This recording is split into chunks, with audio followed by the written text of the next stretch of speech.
Hello my friends and welcome back to Player Display.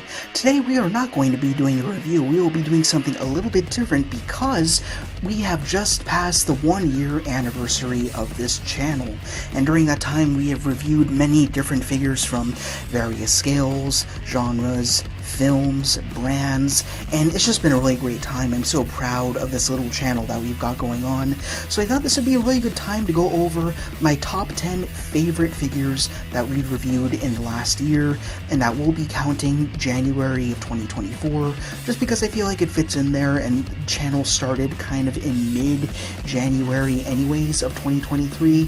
So we're going to be going over figures that we review on this channel, not necessarily restricted to figures that have been released during 2023, but as long as they have been reviewed during this channel's lifespan, then they will be allowed to be on this list depending on who my favorites were and everything.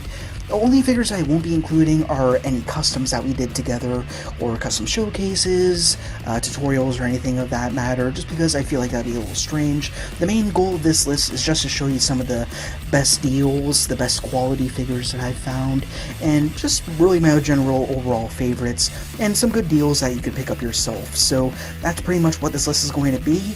I'm not going to ramble on too long. Let's go ahead and hop right into number 10. What the hell is this? This isn't my logo. Who are you? I'm Batman. I'm Vengeance. I'm just bored.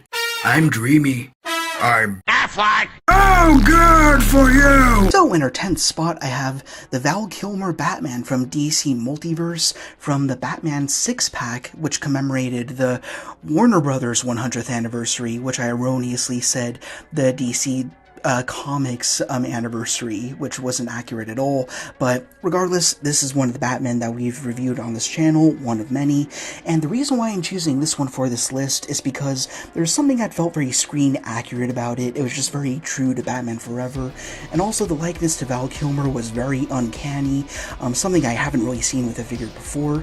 And honestly, it was kind of a toss-up between this figure and the George Clooney that we also got from that pack. And even though I prefer Clooney as Batman, I know that's a hot take, for some reason, it was the Kilmer that was the biggest surprise to me. I just really loved the blue metallic color that it had. I loved the Joel Schumacher details that it had with all those logos embossed throughout the suit. I also really loved the soft goods cape. I thought that was very refreshing.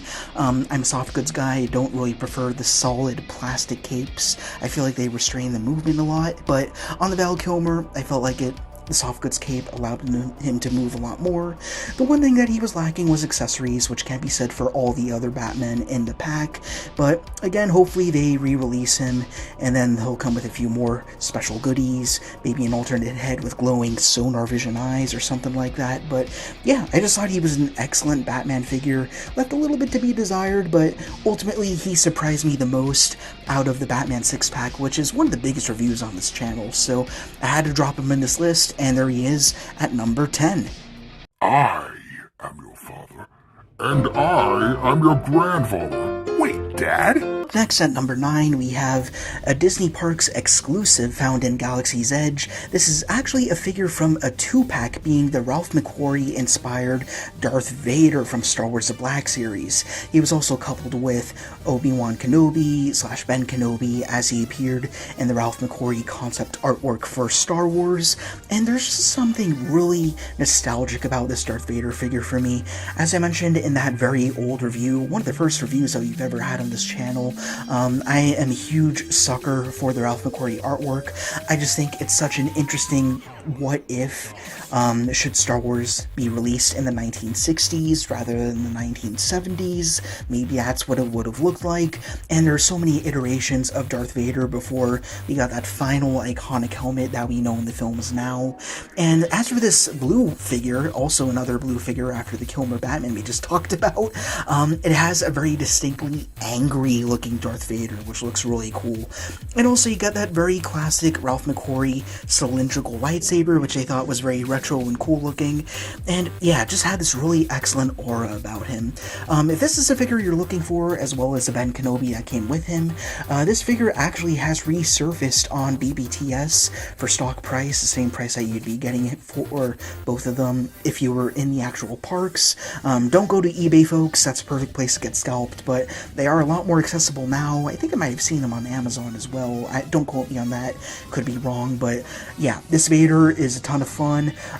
It works with one of the newer base bodies. I don't recall if it's like the Empire Strikes Back body or what, but it has more updated articulation, better wrists, better elbows and everything and what have you. And also the soft goods are just very nice, the right thickness, they're not too brittle and they're not too stiff either. I just feel like there's a very nice flow to this unique Darth Vader, and especially when they keep releasing the exact same black Darth Vader, just with different packaging, with different movie tags on them. This was just a nice, unique change and a breath of fresh air for me. So I really love this figure, and I'm more than happy to place him at number 9. The Phantom of the Opera is here. Inside a clamshell packaging that's really out of date and is a pain in the ass to open. Now at number 8, we have NECA's Phantom Gremlin from Gremlins 2 The New Batch, and this was a really fun review. First of all, this was the first review that we did in the closet, which is the main place where all the figures are reviewed these days, so fun little trivia fact for any of you new subscribers out there. And this was a figure that I have been dreaming of having since I was a kid, as I mentioned in that review. It's a figure that I once held in my hand as a child, but back then I had no money or wallet to speak of, so I wasn't able to get him at the time. But then I grew up, saved up a little bit, and I was able to get my hands on what is easily my favorite NECA Gremlin of all time. I just think it's such a fun mix between Gremlins, which is one of my favorite childhood films, and then also, of course, one of the best Universal monsters being the Phantom of the Opera. So it's just a crazy little figure from an absolutely bonkers movie, and also the details are absolutely impeccable. It's got all the spotting, it's got the gloss, it's got those piercing like orange and yellow eyes, it's got the mask to boot, and it was just a beautiful figure. So beautiful that I actually did a tutorial on giving him custom soft goods, kind of just to see how that would pan out, and I was pretty happy with the results. He's still wearing all the garb today. It's just a figure that I'm really proud of having, and I've wanted him for over a decade, and I finally got him just in time for this channel, so I'm really happy to have reviewed him, and I'm a proud owner of the Phantom Gremlin in my collection, and he looks absolutely fantastic. Definitely not easy to get. That could be said about most of the original NECA Gremlins when NECA was kind of starting up. It's in that really ugly clamshell packaging, which I still despise to this day. I hate opening those so much. I'm glad that they've rolled those out in exchange for the more ultimate style packaging that we see now. But regardless, once I opened the box, had the figure in hand, he was a really fun time and extremely nostalgic, so was very happy with that figure, and there you are, Phantom Gremlin at number 8. I need a room and a fire. I don't want to talk about fire, man. Coming in at number 7, we actually have another release from NECA, this time being the Universal Monsters Invisible Man, which is a figure I was waiting on the making for such a long time. I think the very first Universal monster we reviewed on this channel was Frankenstein, which is a figure that absolutely blew me away. I remember vividly saying that he was an S-tier figure. I still believe in that to this day, but the Invisible Man definitely one-upped him, not because he was necessarily a better figure, but simply on the fact that I just prefer the Invisible Man more. And wow, that figure absolutely knocked my socks off. I mean, down to the impeccable details, then he had all those accessories, the various head sculpts that suggested he had those invisible effects going on, like they were in the film. It was just a ton of fun to play around with, and it was just a great review to film. I really enjoyed that, and I even went out of my way to get some custom soft goods to dress him up as he first appeared when he walked into that tavern at the start of the film, so that was a lot of fun as well. And yeah, it was just an absolute blast of a figure to play around with. Still have been displayed with the rest of my classic movie monster shelf. So very easy to get. I mean, yeah, that can be said about pretty much all of the Universal monsters, if I'm correct, from NECA. So if you're looking to get a Claude Rains on your shelf, I highly recommend this one. Definitely check out the review if you want to learn more about it, or check out any of the other reviews relating to any of the figures on this list if you want some more details. I'm just kind of going through it really to get it all out there, but yeah, this figure was phenomenal. And I remember, as for one last detail, it did vary a little bit from the product shot images, where we had that little vial where it had some of that potion in there, or elixir or whatever, and the color changed to purple, which I thought was really interesting. And yeah, it was just a lot of fun surprises and nuances with this figure that was just really exciting to look at and unpack throughout that review. So highly recommend you check him out and pick him up if you haven't already. The Invisible Man is a great figure, and I promise he won't disappear on you. So there you go, he got Claude Rains at number 7. I'm just a simple man trying to make his way in the galaxy. At number 6, we're going back in time a little bit once again with the SH Figuarts Jango Fett, finally a Star Wars character once again, and this was a really great figure. The main reason why I wanted this figure so badly is because Jango Fett in any toy format, as I've iterated before, is very hard to obtain for whatever reason. Even in LEGO, he's really difficult to get. In Star Wars Black Series, he's absolutely hard to get. You got those 2 releases, the standard and then the gaming grades. Both of those are very unobtainium. And then we had this one over here, which also skyrocketed in value, but I managed to get him already in box for about stock price, and it was just a really fun figure with a lot of little surprises. So, for example, he had that wrist blade, which he used very sparingly in the film, but I just thought that was really exciting, just for a bounty hunter to have a melee weapon. That's not very common, and he also scaled pretty well with the Black Series figures, so I really appreciated that as well. Yeah, the 2 West Star blasters, the fact that he could pop the head off to simulate his death. Yeah, it was just a really fun time. And also, there was a jetpack that I forgot to mention, had a little removable port just on the bottom, so you could have a figure stand suspending him in the air. The only thing that this figure was missing, I guess 2 things, were first of all, an unmasked head sculpt. I think that would have been really neat. And then also flame effects for the thrusters on the jetpack. I think that would have been fantastic. But all that being said, even though that was an older release from SH Figuarts, he was still one of the greats, I think. Just one of my favorite Mandalorian figures. I mean, it's up for debate whether Jango was a Mandalorian or not, depending on what continuity you follow, but this figure in and of itself, I think they did a really great job. Really exciting. I know I use the word exciting a lot, but that's kind of the point of this list. I'm very hyped about all 10 entries on here.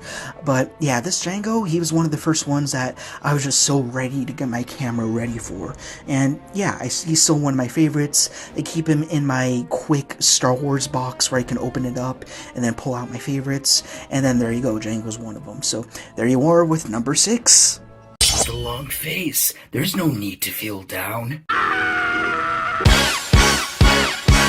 At number 5, we're running right back to NECA with Ghostface, more specifically the New York Comic-Con Ghostface, which was very difficult to get.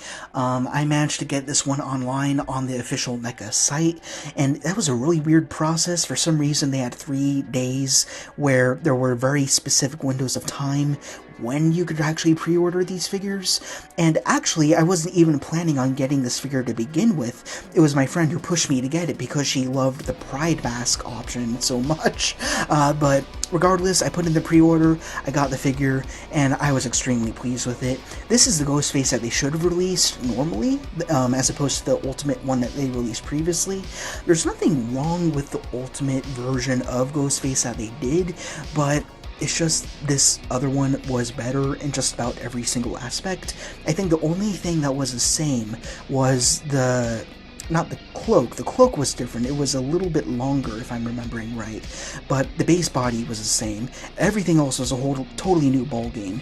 You had a new head sculpt with interchangeable masks, you had new hands, new props, which were all very New York themed, Comic-Con themed. It just had a lot of fun little Easter eggs to boot. I remember when he opened the play Kill, you saw the production crew that made the figure. I thought that was a really interesting little detail. And I forgot to mention that it came with the green stab mask, which I erroneously said was not glow-in-the-dark. It is glow-in-the-dark. People corrected me in the comments, so I apologize for that. I don't know why I didn't test it beforehand, but that's in the cards. If you want to try and get this figure, which is very difficult to do, yes, you can get the glow-in-the-dark mask. And the rest of the masks are all very good as well. You have the classic one, of course. You had the weathered one, you had the pride one, and yeah, it's just really fun to change out the masks, the knives, the accessories. And another detail that I really liked about it is how the shoes, even though they were the same mold as they were on the Ultimate release, they were still repainted. So you could put both releases next to each other. It could be like you had two different people wearing their own Ghostface costumes as they would appear in the Scream movies. But again, this is not a Scream figure because of licensing weirdness, so keep that in mind. But regardless, it's a really great figure. I hope this somehow becomes more accessible, although I have my doubts, but it is one of the best NECA figures I've ever handled in terms of just the overall surprises and just the accessories that it comes with. It really is a blast to have. So there you are, the New York Comic-Con Ghostface at number 5. Yeah, Phantoms are me! What's this guy's problem? He's from the Silent Era. You need to give him a little bit more time. It's coming, don't worry.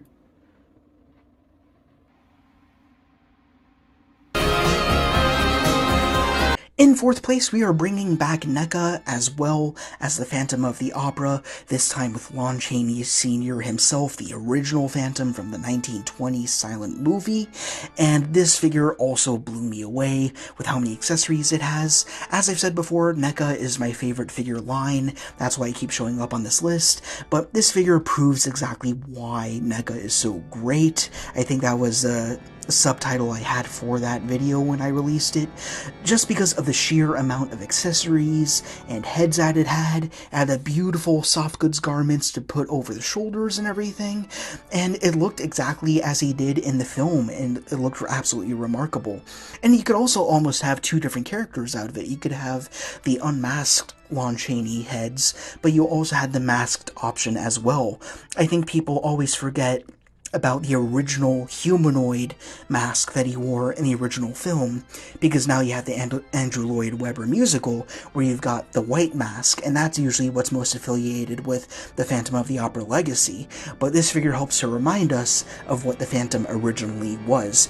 He was not anything pretty, he was not sympathetic, he was not sweet or charming, he was ghastly, spooky, despicable, homicidal, and this figure helped us to remind us of the Phantom's roots, and I think it did a very beautiful job at doing that through the accessories, through visual storytelling, through the color choices, through all the props that he had. And yeah, he was just an absolute blast. I really recommend that you check out that review, and also check out the figure. I think when I pre-ordered it, their pre-orders went out pretty quick, which was pretty surprising for a Universal monster. So yeah, if you want a Phantom on your shelf and you're not able to get the Phantom Gremlin, which is understandable, that's very difficult to acquire, then get the original Phantom. It's a very good choice, and that one kept me entertained for many, many days. And yeah, I just still have him in that kind of like, I didn't do it sort of pose with his hands up beside his head, just because he was that prankster type. And yeah, just a very emotive, very modular figure, really good for your shelf. NECA doesn't do you dirty, as I've said many times before. Check out the NECA Phantom, you won't be disappointed. He is our number 4 spot. And in this corner, also hailing from the Mythic Legions Assembly, the Gold Knight! Those who are about to rock salute you! You think maybe he's compensating for something? As is the man beneath the armor, my pride is shattered. Here we are at number 3, where things are going to finally change up a little bit. This time it is not NECA. We have the Mythic Legions 4 Horsemen Gold Knight 2. And this figure was a very big surprise for me. It was not the very first Mythic Legions I got. It was the Gladiator, but then they got the Gold Knight shortly after. It was kind of an in-store exclusive, an online exclusive, but I don't know. I just saw the Knight with the gold and everything, and I paid a minor premium in order to get him. But I got this figure, and this is the one that told me that, yeah, Mythic Legions should be a mainstay within my collection. And after that, I've just had so much fun looking through the catalog, finding all the different figures that they've released, and not buying all of them, but just exploring through the shops, like what they've made in the past and stuff like that. And the Gold Knight really was the gateway into the larger world that is 4 Horsemen and how great their figures are. It is a newer line, although it is also very limited. It's very difficult to get certain characters within the line, but the Gold Knight itself stands as one of my favorites just because, first of all, he's totally made out of gold. I think there's a lot of storytelling there that you can sort of cobble together in your own head. And also, he had a pretty good amount of accessories. He had the sword, he had that little bandolier so you could sling it over his back, he had an alternate helmet, which I thought was very cool, and an interchangeable blue plume that you could put on either helmet that you wished. Would have been nice to have some alternate hands, but hey, you can't have everything, so that's alright. But also the modular ability, which is a word I just made up, the fact that you could pop off any part that you want to interchange things with other figures. That's kind of Mythic Legion's thing, the fact that you can switch out any parts that you want to create your own character. That's something I might try doing one day, but of all the Mythic Legions that I've gotten so far, Gold Knight is definitely my favorite. Just really stunning, very shiny. I also like the fact that he gave him a slight wash, as opposed to the Gladiator who had no paint job whatsoever. I had to do that myself. But then we had the Gold Knight who felt more like a complete package in my opinion. So yeah, this was an excellent figure.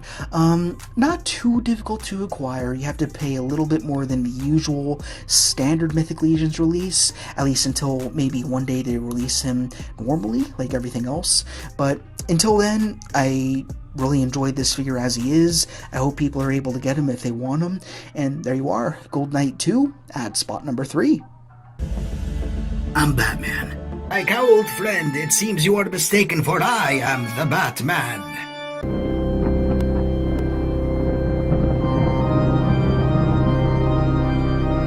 I think there's enough rats in Gotham. I don't even know who you are. Here we are at number 2, where I'm going to cheat a little bit. This is a figure that we did not review in 2023, but it was announced in 2023, so hell, I'm going to drop him in. This is NECA, once again, of course, with Nosferatu. We literally reviewed this figure just this past week, in fact, 2 days ago, if I'm correct. And this figure, I knew I was going to love it. Again, I had my doubts with the weird photo shots that we had initially. There's just the CGI renders threw me off a little bit, but once I had that figure in my hand, I'm like, this is the definitive Nosferatu figure. And there have been other ones in the past. Like I said, I had the silver screen edition one from Sideshow Collectibles, which I still own. That's a very beautiful 1/6 scale figure, although it lacks in accessories, which is kind of its downfall. There was also the Super 7 Ultimates figure, which is the one I had initially pre-ordered, but I found that one in person, and I didn't love the paint applications on the faces as much. The eyes were kind of going in all different directions, so I wasn't too big of a fan of that. I also felt like he was a little too buff. But then finally, I walked into my favorite action figure shop that's pretty local to me, and then they had one single NECA Nosferatu kind of just hanging out there, and I snatched him right up. Beautiful figure, amazing, more accessories than I even need, but the accessories that I wanted from him were there. He had the clawed hands, the various facial expressions, that big old stupid grin from when he's crawling out of the Demeter, and also from when he cameoed in SpongeBob. Just a ton of fun with this figure. I'm sitting here eagerly waiting to get my hands on him once again. I'm currently elsewhere, but when I get back, I still want to do a whole lot of posing with him. But it's just really nice to have that original, creepy, unauthorized version of Dracula from before the Bela Lugosi age. This is the very first vampire we saw in film, and he's just very seminal to cinema. And also the movie is an absolute great watch. I rant and rave about it all the time throughout the review itself, so I highly recommend you check it out. And also, this figure is still on pre-order, so if you want him, go ahead and grab him. It's still a 2024 release. I think he's going to make a lot of people happy. Check him out. And there you are with our number 2 spot. Now, before we get to number 1, as is traditional for any top 10 ranking, I first wanted to do a few honorable mentions, figures I wanted to include on the list, but I just couldn't for some reason or another. The first one is going to be the NECA Planet of the Apes Roddy McDowall Caesar from the San Diego Comic-Con exclusive 3-pack, also including Aldo and the gorilla in the prison suit. And this is a figure that I really love. It's one that like the Phantom Gremlin I've wanted for many years but wasn't able to get, and I finally got him. The only reason why I can't really put him up on this list is just because simply I believe everybody else is objectively stronger as figures, but this one was also great. It had a lot of great accessories, extremely good likeness to Roddy McDowall in the ape makeup. I thought that was fantastic, and he was just a ton of fun overall. And we also modified him a little bit. We removed that neck chain to make him more accurate to as he appeared in the majority of the film, so it was really interesting to look at that figure. The second figure that I want to mention here is the Snow-Capped Ice Wolf, also known as a Snowfield Slaughter Werewolf from Coup Model Toys or COO Model Toys. I'm not sure which it is. This was a very controversial figure for me. I wasn't sure if I loved it or I hated it, and that's because I got this figure on sale, and even then I didn't feel like it was fully meeting its potential. Didn't have a whole ton of accessories. It had a really great base and everything, but I ultimately went on to give him a paint job and everything, which I still haven't shown off. I apologize for that. We could do that one day, but yeah, just figured that had a lot of QC issues in the deluxe stand that it came with, but as a figure on its own, I thought it was very cool. So I did just want to give that figure a shout out. And the last figure in honorable mentions I did want to bring up is the Amazing Spider-Man 2 Spider-Man from Hot Toys. Now, this is a very beautiful figure. I loved it a lot. There's absolutely nothing wrong with it. The Andrew Garfield head sculpt is absolutely top-notch. Looks too human for a toy. It's outstanding. The only reason why I couldn't really put it on the list is because I think it was too pricey. It felt like there wasn't enough stuff with it, especially since they have done a TASM 2 Spider-Man before when the movie was originally released in the mid-2010s pretty much, and that figure came with a lot more accessories. This one definitely had less, although the suit was a lot more accurate and the materials are a little bit more premium and modernized, so I guess that would be the exchange there. So yeah, it's really just a price point that prevented me from putting it on the top 10, but regardless, it's still a really good figure if you're able to find it. Anything Hot Toys Spider-Man, anything really Spider-Man, to be honest, is pretty hard to acquire, but if you ever come across it, I definitely would recommend it, if the price is a little bit better than what I paid for it. But moving on, let's go ahead and finally look at number 1. That doesn't look very scary. Bruh. So this list was very hard to do. I wrote it up, let it sit there for a while, racked it around in my brain for a good amount of weeks, really trying to figure out what were the figures that influenced me the most while making this channel, what got me the most excited, what did I have the most fun with, and ultimately it came down to this number 1 spot being the Tiger Toys Hell Flame Killer, which is a bootleg figure unlicensed of the Hellboy Cronin from the Guillermo del Toro comic book movie. And this is my favorite character in cinema history, as I've iterated before. I just have all these little crackpot theories about the character, which make it a lot of fun for me, but all that being said, this figure is absolutely outstanding, especially for the price point, especially being that it's 1/6 scale. Just all the materials that it has, all the accessories, all the props, the accuracy to the film, it's pretty unbelievable. And it's amazing that this figure was produced at all. I'm surprised that no one shut it down or anything like that. I don't know what the legalities are, but regardless, This is Cronin. This is the best version of Cronin there is. I've had 3 other Cronin figures in the past, all officially licensed, but none of them nearly as good as this new bootlegged version that they've done. It's one of the best knockoffs that I've ever seen. It's made of metal, it's got some leather in there, it's got some really good fabrics, it's got multiple layers of clothing. Everything here is just absolutely beautiful. And it's also one of those figures that I had no problem going in to tweak to make it a little bit better. I remember the wrist blades were sliding off a little bit. The hands are a little difficult to peg on.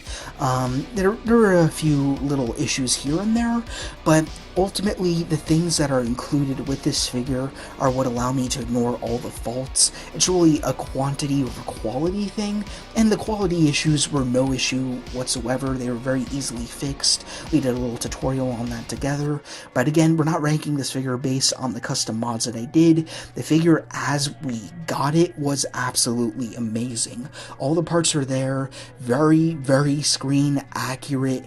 For a bootleg, oh my gosh, it was incredible, and I'm so very happy to have this dude on my shelf. He's right in front of all my 1/6 scale figures. I do not have many of them, they take up a lot of space, and they're worth a pretty penny, so I treat them very well, and this is the one which I always like to have front and center. It just really does something for me. It's one of the longest reviews that we've done on this channel, and it's one of my favorites. I also love re-watching my own videos to sort of remember what I thought about figures in order to appropriately judge figures that we review in the future, and Cronin, or the Helm Flame Killer as he's technically called, is one of the ones that I keep returning to. This is a really good figure, and it can be obtained. It's shipped out from China, but I remember it arrived very quickly, so if you want to get this figure, he's out there, go on and grab him. Very good, excellent, amazing piece of plastic, and easily my #1 spot. And that is just about a cap for this list. Not a whole lot else to say here. I'm really happy with all the 10 figures that we just looked at. I'm very pleased with all the reviews that we've done. Go ahead and let me know, if you've been on this channel for a while, let me know what some of your favorite figures that we've looked at together are. Anything that made this list or did not make this list, or anything that I have not reviewed that you'd like to see reviewed one day. Again, the budget gets tight, but you know, that's kind of the pain, the ill will of every action figure collector out there. You can't have them all, it's just a fact of life, but hopefully you can get some of your favorites, and I think this list contains a lot of those. I mean, not just of the figures that we reviewed, but of all the figures that I've owned. These are some of my top of all time figures. I think they're all worth picking up. They're all great, a lot of fun. If they weren't fun, they definitely wouldn't be reviewed. I mean, that's the point of toys. You should always be enjoying them, having fun with them. If you own figures and you're not feeling pleased, then you might be in the wrong hobby, or maybe you need to open some of your mint boxes a little bit more, because toys are meant to be played with. That's how it goes. I hate having figures in the box too long. I just feel like they're not serving their purpose, and that's what this channel is all about, celebrating the love of toys, why we enjoy them, and what they help us to remember about ourselves, the movies we've seen, the comic books we enjoy. Yeah, just a lot of great things to reflect on when going through all these various figures. So yeah, anyways, I'm getting very poetic and reflective and all that, but anyways, yeah, that's the end of this list. I hope you really enjoyed this. This was a ton of fun. I'm very pleased with this year of videos that we have done together. Again, it's not just me, it's you too. If I had no audience, I'd have no reason to do this, but yeah, this is great. I hope you guys are enjoying the journey too. So if you enjoyed this little video, then please, as per usual, be sure to Like, comment, Ring the bell to be notified of our latest arrivals. And subscribe. This is the editor speaking, humbly reminding you to support the pod Patreon in the description to guarantee new content every single week. Thank you guys very much for watching. Rock on, and I will see you all later.